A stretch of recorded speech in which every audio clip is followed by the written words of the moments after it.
Hello everyone, my name is Pacha and welcome back to finally a new episode of Tiergarten Edelwald.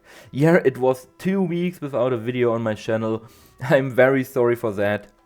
But the reason, as you might know, was that I was on holiday with my girlfriend over in Copenhagen in Denmark for a week, and of course during that week I couldn't record anything, so that's why we had 2 weeks without a video. But I also did some research, some work for the channel when I was in Copenhagen. We went to Copenhagen Zoo, so I got a ton of new ideas to use in my builds over here in Tiergarten Edelwald or future projects. So it was not for nothing. But now we are finally back and we can finally start working on our first build for the animals of the quote-unquote new Asia animal pack, which released I think around 2.5 weeks now ago. It was released right in the week when I was on holiday, so that was a bit unfortunate, but still I want to say big thanks to Frontier for providing me with early access to that DLC, despite me not being able to make a video for them, make my usual showcase video. And I'm a little bit sad about that, because this was always a lot of fun, giving my thoughts and ideas about the DLC if you buy it or not. But there have been countless other amazing videos by people such as Leaf or even that give you an idea of this DLC. And probably by this point you either bought it already or you didn't. And if you didn't, you probably will buy it later if it's a little bit cheaper. So nothing to worry about that. But yeah, we are here for our newest build in Tiergarten Edelwald, and it is for one of the new animals from this pack and one of the cooler animals from this pack. There are a lot of cool animals in this pack, but this is one that is very unique, and it is the Tanuki, also called the raccoon dog. And I, in my first impressions announcement video, I said they are related to raccoons and koalas, things like that. And that, of course, that is wrong. I got called out on that. They made a mistake there. So to correct that, they are of course canines. They are related to wolves and foxes and things like that. They just look a lot like raccoons, hence their name, but they are not closer related to them than any other dog species is related to a raccoon, basically. So I wanted to correct that mistake for that. But yeah, my inspiration for this whole area over here, for this habitat, was a lot of Japanese culture. Of course, they are a Japanese stable. They are basically one of the most known animals from Japan. So I wanted to include a lot of Japanese cultural influences and references.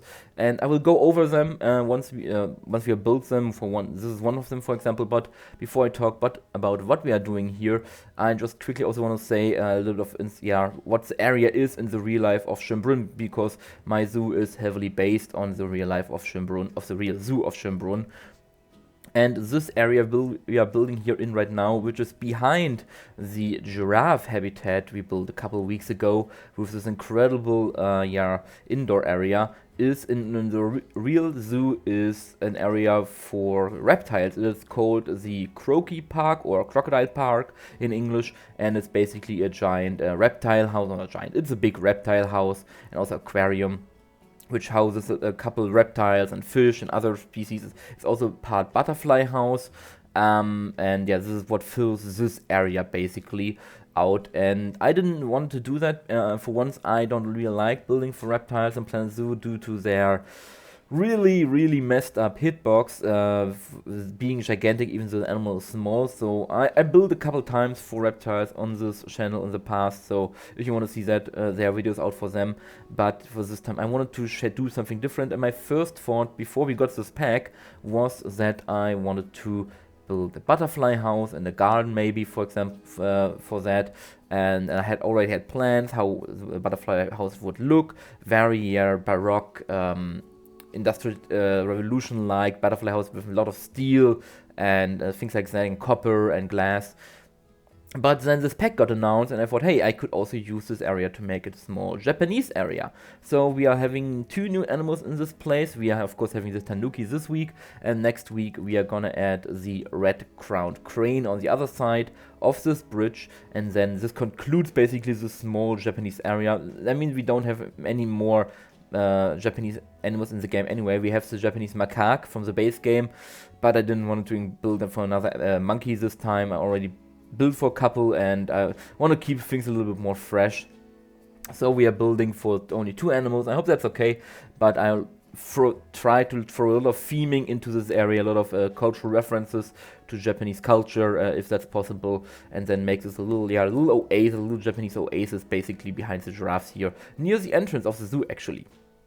Speaking of, what we are doing right here now is building a bridge, obviously, but what we are building here is a very special kind of bridge, so to say, which is called a Zig-Zag bridge, or in Chinese it's called the 9 turns bridge, so a bridge that turns nine times, so it doesn't need to be 9 times, can be less, but the characteristic of that bridge is that it has very harsh corners, that it basically winds its way above whatever it's built upon, in these very harsh corners. There are some that are a little bit less harsh, more roundish, but we have these zigzags basically, which has an interesting, why is that this is very interesting.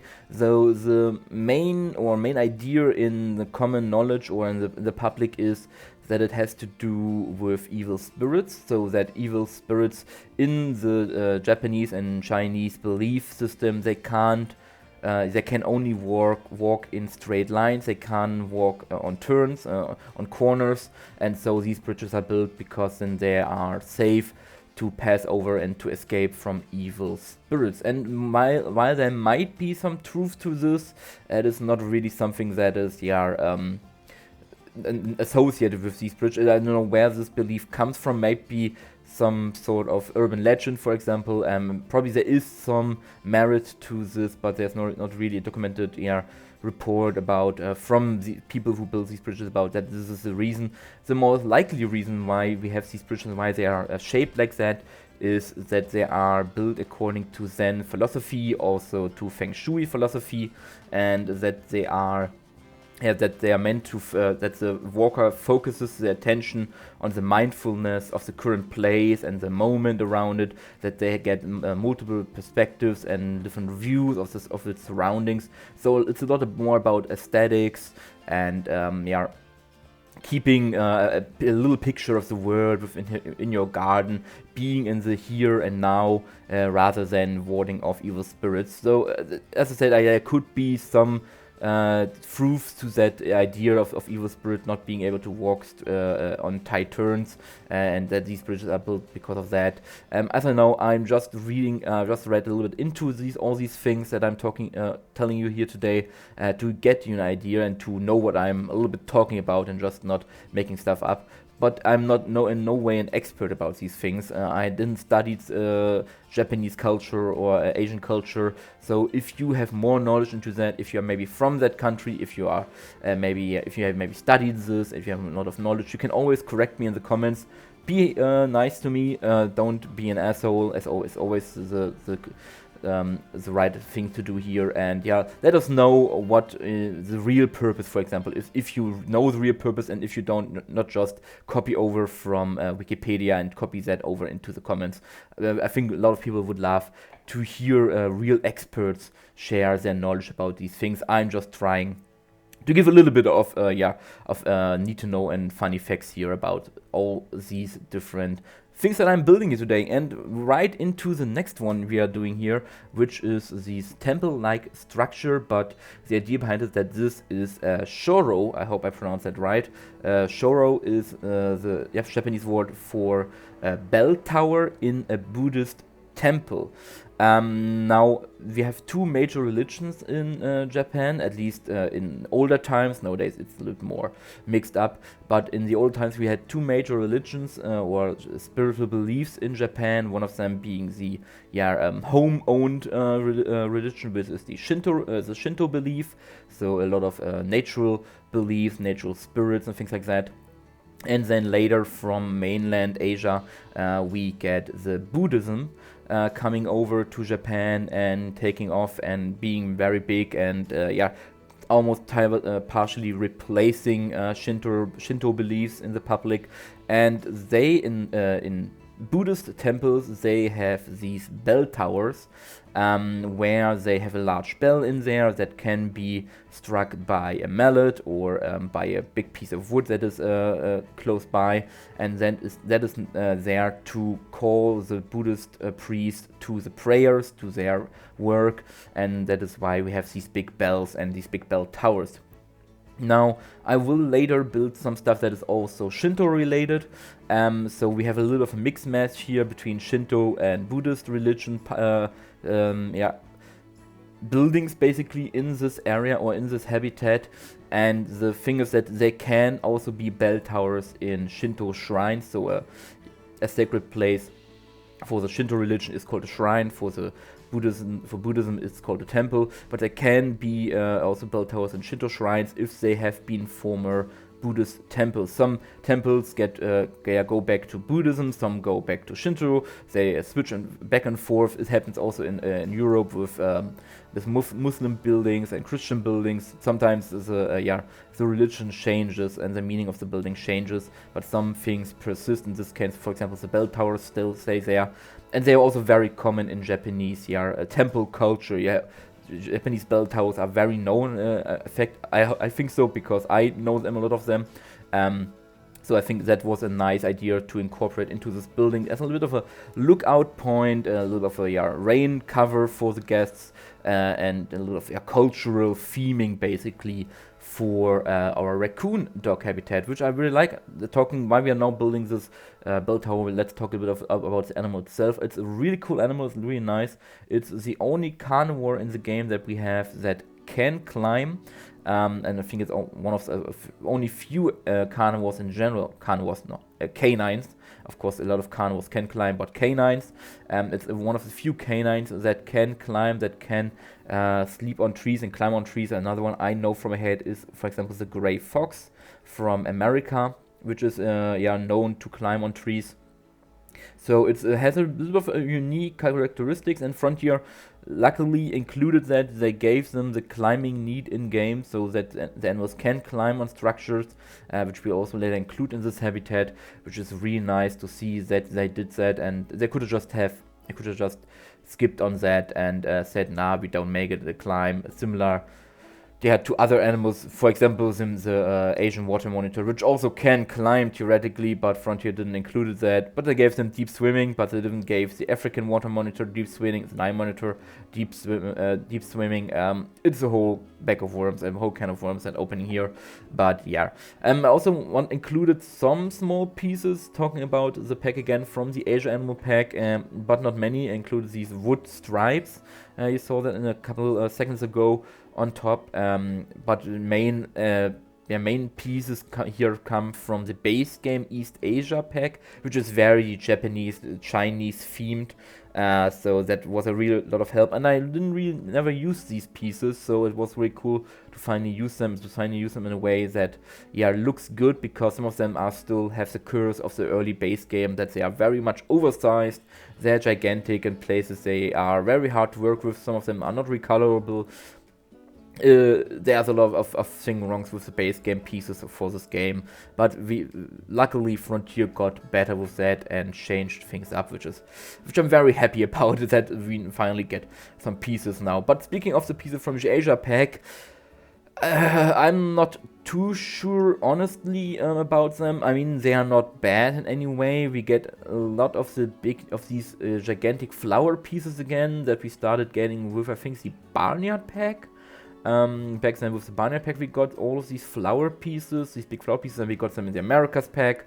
And now we're getting also them here with a lot of these gigantic, also glow in the dark or lighting up flower pieces. By the way, we're now building a little house over here. Talking about it in a second, but yeah, there are some cool pieces there. All the wood pieces are very nice, and the new LED stripes, tubes, and whatnot can be very useful if you turn off the lighting part. If you turn off the light, you can use them for a lot of cool things. Again, I sent you over to Eben's channel to watch his video about the pack. He talks about a lot of what you can do with these pieces.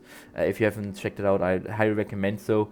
There is some use in that, but you need to change the way they are planned, which is of course a staple for this game, that you use pieces and not the way they are expected to be used. So there is some things there, but I would wish we had gotten more different Asian themed pieces there, maybe some small props or things like that from a market, for an Indian market, for example, more maybe Japanese themed pieces, like a Tanuki statue, which is not part of this DLC. We got a Tanuki or not the Tanuki statue about the Tanuki spirit, basically, which is also like a spirit in Japanese beliefs.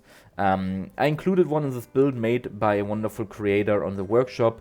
You will see that later in the real-time part, but there would be an opportunity for Frontier to include such a statue. They have done whimsical and funny statues in the past, for example, with the Twilight pack.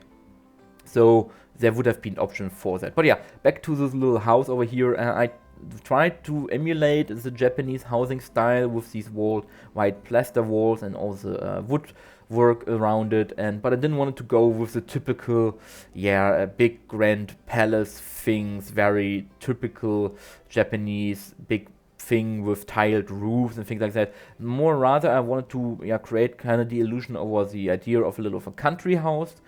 So a rural house somewhere in the country. Maybe it's a small house adjacent to a temple, for example, because we have the tower, we have the bell tower near it. So I went with something that is maybe not as known with Japanese housing or roofs and things like that, and that is thatch roofs. You see a lot of thatch roofs, especially, or you saw a lot of thatch roofs in the rural areas of Japan. Nowadays, of course, they're also more modern, but similar to how you would use thatch houses or thatch roofs in more rural areas of Europe, for example, other countries. You also see them in Japan. And luckily, we got an amazing thatch roof piece set with the Asia pack. I think it was. These are from the Asia pack. So rather fitting, and they make up for this quite nice thatch roof piece, basically, which fits this more countryside style more for Japanese houses, and rather than the tiled palace looking things with these gigantic ornament buildings and things like that, which are very typical and I think comparable to the mud and thatch huts from African areas. They are very typical. They're very one-dimensional, basically, having these ornate palaces and ornate buildings for Japanese and Chinese areas with huge walls and a lot of gold and red and things like that. So I wanted to go a little bit of a different route here with this little building that could standing on a countryside or could be adjacent to a temple, for example. Last thing we are doing here that is very culturally significant for Japan, I think it's basically an icon for Japan, is a Torii gate, or a lot of Torii gates, because we can copy them over. But the Torii gate is a thing, basically by now a culture of Japan. If you think of Japan, you probably think of a Torii gate, you think of buildings that are associated with it. And I never found a good Torii gate on the workshop, sadly. Sorry for that, but there didn't have been good Torii gates on the workshop, because despite being very simple in its design, they can be a little challenging, especially the part on the edge here, what they're building right now, with the more slated roof parts on the edge and the ones that tilt a little bit upwards. So I had to do it myself. I tried my best to make it myself with some pieces here, with some piece magic basically. And a Torii gate, going back to the religious beliefs, is something that marks the entrance to a Shinto shrine. So if you see a Torii gate, you in most cases can be sure that it is located at the entrance of a Shinto shrine, so the Shinto shrine is nearby, and they symbolically show the transition between the earthly world, the mundane world, and the spiritual world. They are also there to welcome the kami, the ghosts and spirits and deities of Shinto belief systems. They are there to welcome them into the shrine, and they basically mark the entrance to a sacred place, basically, which fits with our bell tower. Of course, I'm not building a temple over here, but as I said, Torii gates nowadays, they are less, or they still mark the entrance to temples and sacred places, but nowadays they're also just used as a symbol for Japan, as a symbol for the country, basically. So they are seen in a lot more places that are less sacred than they used to be. And yeah, I wanted to include because it is very typical of Japan. And if you are in this zoo, in a European zoo, you usually have that these zoos try to emulate these other worlds in their worlds, these different worlds, to very typical theming, to very typical styles and buildings and places, recreating these places, for example, to hammer home the idea that no, you are in Japan, you're seeing Japanese animals, so here's a Torii gate because that is what you think, that is what you see when you think of Japan. So you need to have a Torii gate, so that's the viewer or the guest thinks, the visitor thinks that they are in Japan, that they know, this is Japan. It is very idiot-proof, basically. Have a mud hut if you are in an African area, have a Torii gate if you are in a Japanese area, or have a Buddha statue or something like that. Have gigantic imperial royal buildings if you are in a Chinese area. You get the idea. Have an Ayers Rock mock-up if you are in an Australian area, or a boomerang somewhere, and you know, okay, yeah, this is the Australian area. It is very typical. I think a lot of European and American zoos do that, and I don't think we will ever get away from that because it is just so ingrained in our brain. But yeah, back now to our Tanuki friends and to their exhibit. We are doing a little bit of a climbing from here. Not as much. They're not huge climbers. They can climb, but there's not like that they spend 90% of their time in trees, so we don't need a gigantic climbing frame for them. They enjoy it, and they enjoy being higher up to see the surrounding area, but they are also spend a lot of time, probably most of the time of the day, they spend on ground and stay there. And that is why we have a lot of open space here. We lose a few trees, which they could climb probably, but then we lose a lot of the mossy rocks, which also is very thematic of Japan, and things like that. And we lose a lot of grasses and natural substrates to emulate a little of a foresty area for the raccoon dog. We also will use a lot of bamboo later on the outsides to obscure the view a little bit, to give the raccoon dogs a little bit of privacy. Now here we do that. And you probably also, should talk about it, you probably also saw in the intro cinematic, you saw this huge building behind the raccoon dog, and looking at the video's watch time, you think, he never will fit that into the speed build here. This building behind this habitat, behind the raccoon habitat, we built in last week's live stream on Friday. I always stream on Friday if you didn't know. There we built this backstage building, basically, which is probably an administrative building of the zoo.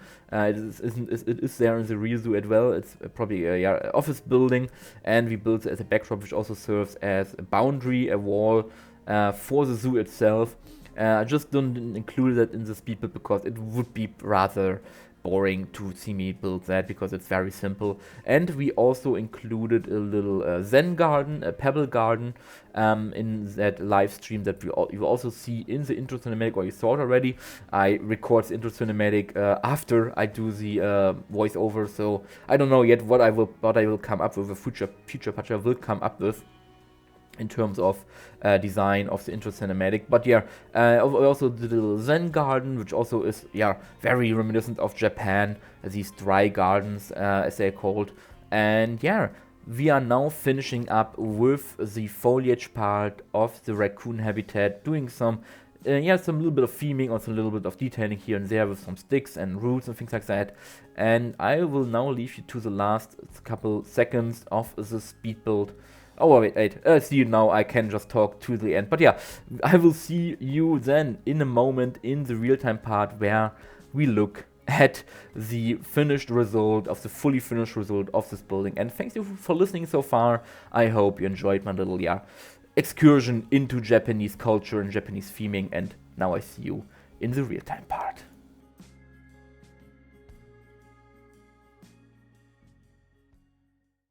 Alright. Alright, and here we are now in our real-time part to look at the final result of our little new Tanuki habitat and Japanese area, that's what I want to say.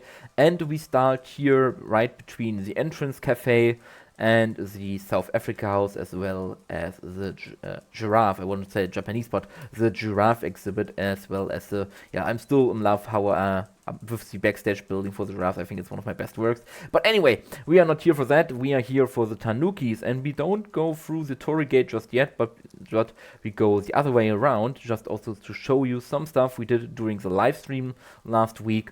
Once, of course, is the backstage administrative building in the background over here, but that is rather boring to look at. There's nothing in it.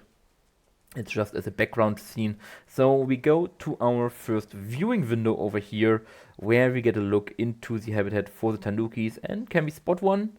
They're probably sleeping somewhere in the high grass, and I also think I have to lower that grass to make the Tanukis a little bit more visible, because they are rather low to the ground, so they can get invisible if they lie down in there. So maybe you should go in with a lawnmower and trim that a little bit to make them more visible. But anyway, following the path now, we don't go into the giraffe park, we go this way, where we come to the second thing we did during the live stream, and that is this little Japanese Zen garden or pebble garden, dry garden, I think it's also a name for it. And I hope I got the vibe right with it. I had to look quite a little bit of pictures. I had to look them up, how they are built, how they look, but I think I got it a little bit right with the freestanding stones and the moss and the pebbles. As well, we included a sakura tree, a cherry blossom tree, which is also very reminiscent of Japanese iconography. So yeah, I hope I got the vibe right with that. And before we go there, I also show this side, where we now have a third entrance to the giraffe park, as well as an aviary. But as that is not as interesting, so we turn around and we go along this path over here, alongside the backstage building, which is empty, there's nothing in it yet. I might build an interior somewhere in the future, but yeah, then we go to our little Tanuki statue. As I said in this people, I include a Tanuki statue made by the wonderful Captain Callum, I think a week before the DLC dropped, because we already kind of knew and expected there wouldn't be one in the game. And a little fun fact about Tanukis, or the spirit Tanuki, the deity, spirit of the Tanuki, with their, if you know Tanukis in Japanese folklore, you know that they have very prominent features, especially the males on their undersides. I try to make this as kid-friendly as possible, but yeah, the male undersides are rather voluptuous, rather huge. And a little fun fact, because we had a lot of fun facts in this video today, the reason why that is, or the reason we think why that is that during the Kamakura era, an ancient area, medieval era of Japan, the goldsmiths that worked on gold, they used Tanuki skin, especially from these areas down here, to wrap the gold in and then hammer the gold into fine gold sheets, which was easier to store and to transport, because the skin from this area was very heat resistant and very stretchy. So it made up for good cover and for good bags for these gold leaves, for these gold plates. And so in the common belief of the people of Japan at that time, they started this belief and this idea that these areas of the Tanuki are full of gold, and that Tanukis are a symbol of fertility and of richness and of luck. So the bigger this area down here was, the more rich the Tanuki was, the more money it could give you if you catch it, if you get one. It could give you a lot of benefits, a lot of luck and things like that. So that's why they are portrayed with these huge male parts down there. I really hope my video doesn't get demonetized because of that. But yeah, I just wanted to share this little fun fact, if you didn't know why they have these huge parts down there. But anyway, going back to something more child-friendly is the second viewing window for the Tanukis over here. Another classic glass window. You also see the entrance to the backstage area for the Tanukis over here. So you can see where they enter and leave. And following this path through the bamboo, we get to the bell tower, the Shoro, with the bell. Of course, we had to lock it in place so people don't try to move it, don't try to bang it. You still can bang it, but it is locked in place so it can't swing around and hurt anyone. So that is what we did here. Now we have a little of a freeze. This side is still empty, but we are now entering the Zig-Zag bridge where we can see the Tanukis over there. Yay, we can see them. We can see at least one. I don't know where the other one is. But yeah, we are now on this bridge looking over the whole habitat over here with the Tanukis in the high grass. That's the other one, I saw them. It's a small habitat, but it's spacious enough according to what Tanukis need in terms of space. So it is bigger than it feels basically because of this huge water part which they can use.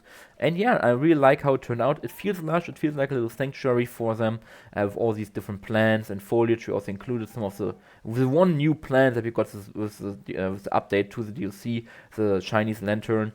We also included that, and then just a little bit of theming with this wooden cart down here, and also this farmer's hut basically.